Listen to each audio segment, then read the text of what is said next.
कन्या राशि जुलाई मासरे आपन को किछि स्मॉल फाइनेंशियल गेन हबो, फाइनेंशियल अपॉर्चुनिटी मिलिबो किंबा आपन को फैमिली द्वारा किछि धन प्राप्त हबो। आपन को हेल्थ जुलाई मासरे बहुत भल रहिबो। जदि आपणकर किछि समस्या थिला हेल्थ को नै कि तेबे सही समस्या दूर हबो एवं आपन को इम्यूनिटी बढ़िया रहिबो।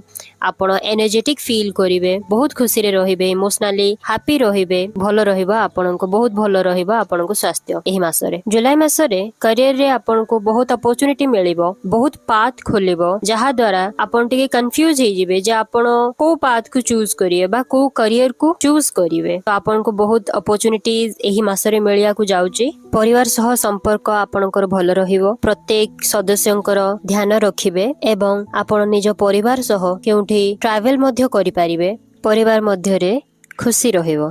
आपण को पई गाइडेंस होउची जे सब किछि फिक्स्ड हबा पई मध्य आपण को किछि समय लागे। शीघ्र आपण को समस्या समाधान होई न पारे, किंतु आपण प्लानिंग रो सह छोटिया छोटिया स्टेप नै आगो को बढ़िले आपण निज गोल को अचीव करि पारिबे। एही चैनल रे मु 12टी राशि राशिफल को अपलोड करे। जदि आपन को एही वीडियोटी भल लागि चे तबे वीडियोटी को गोटे लाइक करंतु एवं मो चैनल को सब्सक्राइब मध्य करंतु। जेतेबेले मु वीडियो अपलोड करिवे सर्वप्रथम एटा आपन को पाखरे ही पहुंचीबो। धन्यवाद।